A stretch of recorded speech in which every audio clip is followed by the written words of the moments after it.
Hello students, today we'll learn how to find out electric field at given point due to different types of charge distribution.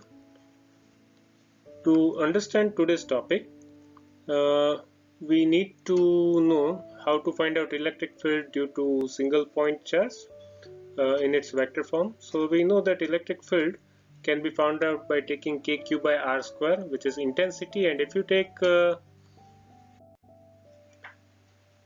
vector form, you have r prime minus r upon mod of r prime minus r whole cube. What is r prime? The point where we want to find out electric field. And what is r? Position vector of the source charge. So this is something we need to know. And we also need to know superposition principle, that if you have many charges, the electric field at given point, resultant electric field at given point is vector sum of electric field due to individual charges. And formula wise, for system of n charges, the resultant electric field at some point P with position vector r can be given as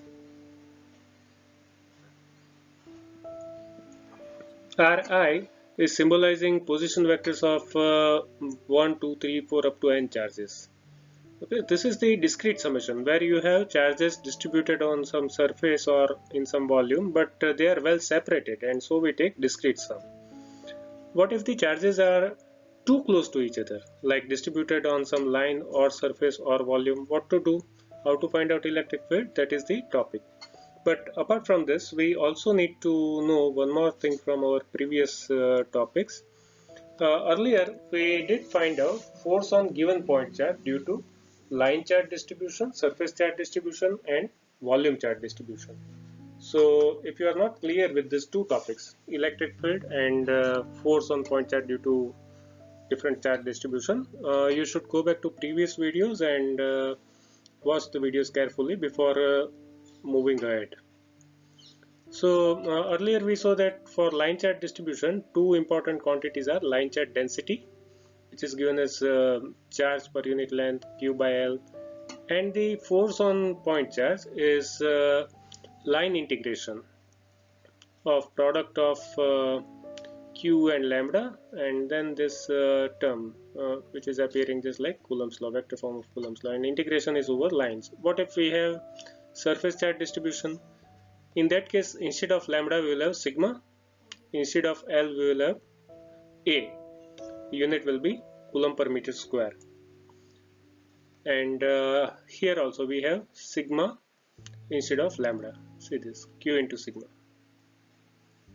and integration is over dA by dA over area. And similarly, if you have volume charge distribution, integration will be over volume. Instead of sigma we will have volume charge density rho. This is charge per unit volume. We had discussed this topic earlier at greater length, so today we will be using this to find out electric field. Let us consider that there is point P somewhere around some line charge distribution. Let charge Q be distributed on line, and we want to find out how much is the influence of Q charge at P point. Now if we employ our formula kq by r square, we don't know how much is r, because from different point of line, if we measure distance of P point, we will have different values, so we cannot apply kq by r square, and hence we choose small line segment, we choose small part of the line, say of length dl, and we'll consider the charge here to be dq. We'll place our charge here and we'll find out force. We'll use previous formula, we'll accept the previous formula of force, and we know that electric field is force per unit charge. So once we have force, we can divide it by q, so F by q will give us electric field at point P. So with that logic, let us go further. So to find out force between what? Force between dq, which will act as our source charge, and the charge which we have placed here, say small q, which is our test charge. At the end we will divide force with test charge and we'll have electric field. So we need to mention where we have chosen line element and where is point P. So with respect to some coordinate system, say with origin O, our chosen line element is at position vector r prime and point P is at position vector r. And then I would not go into much detail. We know how to find out dq, charge on the small line segment. It can be given as lambda dl, and we know what is lambda, we know what is its unit. So now first we'll find out df. What is df? df is the force on the test charge placed here at point P due to the small charge on dl on line segment. So what is this q? Not shown anywhere here. This q is test charge which we have placed at point P. So this is the point where we have small q placed, and what is this? This is the force on small charge q due to dq, but we know what is dq, so let us substitute the value.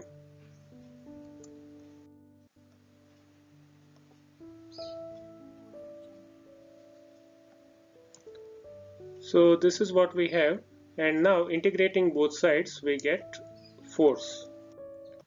So what is this F? F is the force on test charge q placed at point P due to whole line charge distribution. And now we know that electric field is F by Q, so I will divide the equation of force by Q. What you will get if you divide it by Q? Obviously this term will disappear, all the remaining terms will remain as they are, and hence this is what we get. So we must mention here we are talking about electric field at position vector r, and then r will come first. What is the significance of this lambda of r prime? Lambda of r prime indicates that this is applicable for non-uniform charge distribution also. Now consider surface charge distribution and the same point P somewhere around it. So again our logic remains same. We'll choose small surface element, say dA, we'll find out charge on it, say dq. We'll put our test charge here, we'll find out force between dq and test charge q. We'll integrate to get total force, we'll divide total force by charge. So set up coordinate system.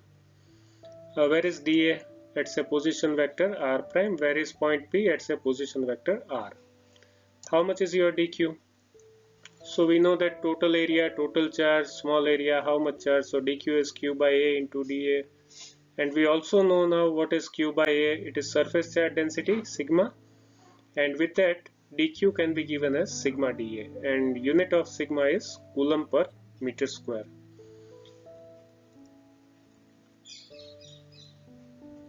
So first we'll find out df. Again, what is df? df is force on some test charge placed here. Which test charge we have chosen? The chosen test charge is q. We'll substitute dq value now. What is dq? Sigma dA. So value is substituted. Instead of dq, sigma dA is taken. And now we'll integrate both sides to get force. What is this F? F is the force on charge q. But where is charge q? Charge q is test charge placed at point P, and its vector has appeared first. Why this r prime? This r prime is not in multiplication, it is indicating that we are considering sigma of r prime. Sigma is function of r prime, or it is non-uniform surface charge distribution. So this is general case. If you have uniform surface charge distribution, simply take sigma here. Now as we have force, we know what is electric field, it is F by Q. Divide the formula with Q, and we have electric field at position vector r due to surface charge distribution, and it is non-uniform surface charge distribution. As I said earlier, for uniform surface charge distribution no need to mention r prime, it is simply sigma outside the bracket. Now what if our charge distribution is in some volume?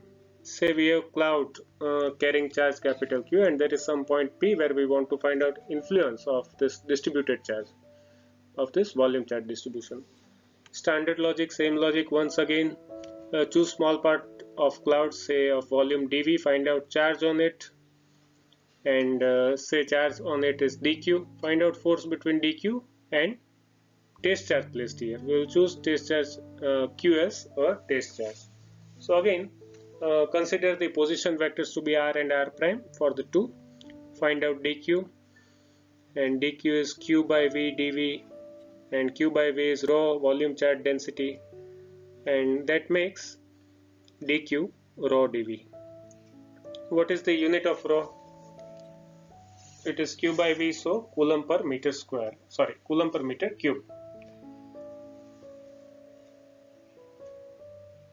So now we will find out force on the test charge small q placed here due to dq. We'll call it df.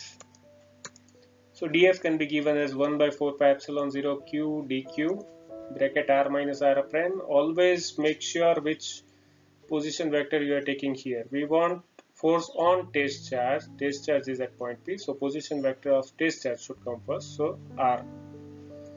And then we'll substitute dq value and we'll integrate both sides. So after integration, this is what we get. As you are integrating by dv, you should mention that integration is on volume. And what is electric field? Electric field is F by Q. So divide this equation by Q. Only one term will disappear. This is the electric field. Once again, rho of r prime indicates that the charge distribution may be non-uniform. For uniform charge distribution, no need to mention r prime. But you cannot make any mistake here. For dv, you must mention that integration is on volume. So this is the electric field due to non-uniform volume charge distribution at point P, or at some point with position vector r. So with that, let us conclude. So now we know that for line charge distribution, electric field can be given as 1 by 4 pi epsilon 0 line integration of lambda of r prime bracket r minus r prime mod r minus r prime whole cube in denominator. dl is the factor integrating the term. What is r? Point where we want to find out electric field. R prime is the position vector of chosen dl line element. Similarly, for surface charge distribution, compare the two. Instead of dl we have dA. Instead of line integration we have surface integration. Lambda line charge density is replaced with surface charge density. The remaining terms are as they were. So for volume charge distribution, I guess that you should be able to guess what we will have for volume charge distribution. Instead of lambda and sigma, we will have rho. Instead of dl and dA, we should have dv, and area will be replaced by volume. So this is the expression for electric field at point with position vector r due to volume charge distribution. Once again, I would like to remind you that no need to mention r prime when you have uniform surface charge distribution. R prime here, r prime here, and r prime here. These r primes are mentioned to make us realize that these expressions are applicable for non-uniform distributions as well. For uniform, don't mention it. So with that, we conclude this topic. Thank you.